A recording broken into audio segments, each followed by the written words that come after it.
my story. It'll go the way I want it, or I'll end it here.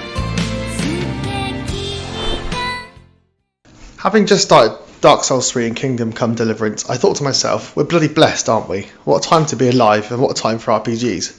The reports the next generation are gearing up to run large RPGs as effectively and beautifully as possible. I'm certainly glad to be an RPG fan. Have I said RPG enough? I'm also extremely hyped for the Christmas rush, just as I am every year, to see what little nuggets are dropped on my lap, what new games will come out that I simply can't miss. Before I crack on with my list, a bit of backstory on myself and RPGs. Nowadays, they're pretty much all I play apart from action story games. Even games like God of War and Assassin's Creed are creeping into the RPG category. But once upon a time, I barely played them. In fact, before my PS3, I'd only really played Final Fantasy X, Pokemon and a few Zelda games. But then I got my PS3, and with Oblivion, my whole world changed.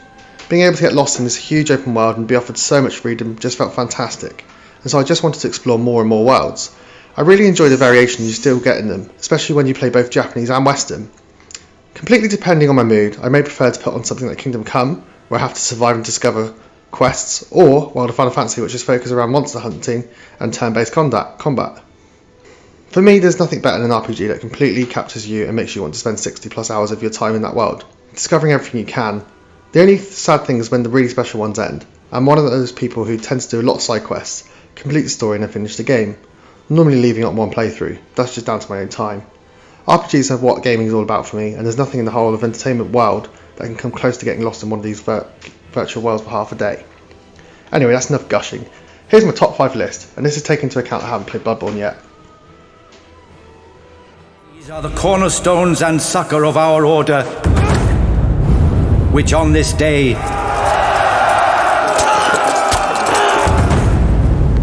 shall become your own. So a lot of people would put Nier at the top of their list, but for me it sits in nicely at number 5. None of these games are bad by any stretch. This has just been beaten out by games that are the creme de la creme. Anyway, why is it in my top 5? Nier is an absolutely fantastic game which I'd argue is different to any other game I've played. Two things that are always important in a game are combat and story, and Nier nails both. I love that the combat has this kind of over-the-top anime feel but still feels solid. The dodging and shooting and flinging into the air mania is smooth and fun, and works regardless of how many enemies there are. And then there's this huge story which is based around androids being the only hope as robots have taken over the earth, or have they? The story changes and evolves and forces you to make tough decisions. On top of all this, you get loads of arcade style sections in your mech suit, where you have to play in what can only be described as a very advanced Galaga. Quite honestly, if you're a fan of JRPGs and or anime, and you haven't played this, then go out right now and buy it.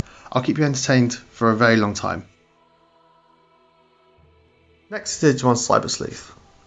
Liking this game as much as I did really came as a surprise to me. I hadn't been interested in Digimon since I was a kid, despite always loosely following Pokemon, so none of the games had really been on my radar. Now I did have fond memories of the old game, so I was more than willing to give it a chance, and I was really pleasantly surprised.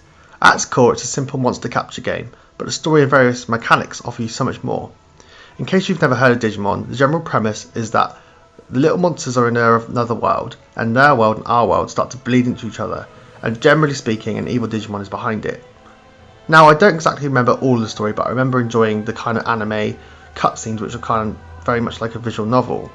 So, yeah, the gameplay. This is turn-based, but you get a kind of running bar on the left showing you who's next to attack. This is the first time I've seen this system, and I think it worked really well. Plus, the actual management of the Digimons was better than any other monster capture games I played, as you have a little digital farm where you can train them and monitor them. Not only this, but the seemingly endless possibilities of devolving and re-evolving your little helpers adds such a huge element of fun that it adds hours of gameplay. Fallout is such a great series, and although I didn't feel myself sinking as deep into this one as I did previous entries, this is still an absolutely fantastic game. The open world, unique gunplay, and many different story quests, arcs and paths provide a very deep and alive game, despite it being in a post-apocalyptic wasteland. What really made it stand out was the ability to build your own settlements, and the fact the main protagonist was fully voice acted. Having your own crafted homestead added a really unique and diverse element to your home base, and then you have a lot more personalisation added by having a fully voice acted main character. As always, you have to do quests for various faction and randomers, find followers to help you and follow the main story, which in this one was finding your son. The game has a good twist at the end and kept up my feeling that the Fallout games have a better focused main story than the Elder Scrolls games. Fallout 4 could probably keep you entertained for longer than the other games on this list. Being honest, I've not played a huge amount of Dark Souls 3 yet, but I know it's going to be a nice looking version of the first one, and that being my top RPGs of all time. I did speak a little about Dark Souls in the podcast, but what 1 and 3 are is something really quite special. I've spoken about these games a lot, but there's no other game I've had such a big turnaround on. I cannot express how little interest I had in these games, how impossible I thought they were. I wanted to enjoy my games, not struggle and cry. After months of pestering from various friends, I finally broke, and the floodgates opened, and all I could think is, why hadn't I played this before? The system design is so solid and fun to use. In fact, it's so good that when you die, you feel like you're completely to blame. These games have spawned a whole new genre which everyone's trying to jump onto, but no one can do as well. I've said this a million times, but I truly do urge you to pick this up, even if you're a little scared. It's so worth it. Would calling The Witcher 3 the god of all RPGs be too much? Possibly, but it's safe to say it's a lot of people's favourites. Despite playing it a few years ago, I still think to myself, how on earth did they manage to develop such an intricate and alive world while still making it so vast? The game is still one of the most advanced technical achievements in game I've experienced, and not in the way the Red Dead 2 is, because it's also one of the most entertaining games I've ever played.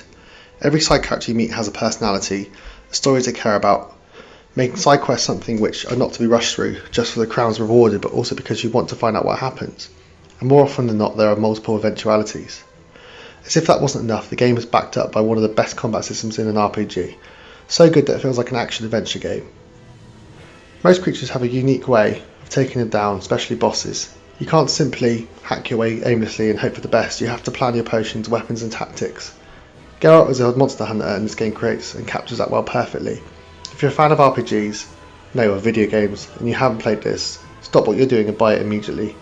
In fact, I'm finally going to play the DLC and I can't bloody wait.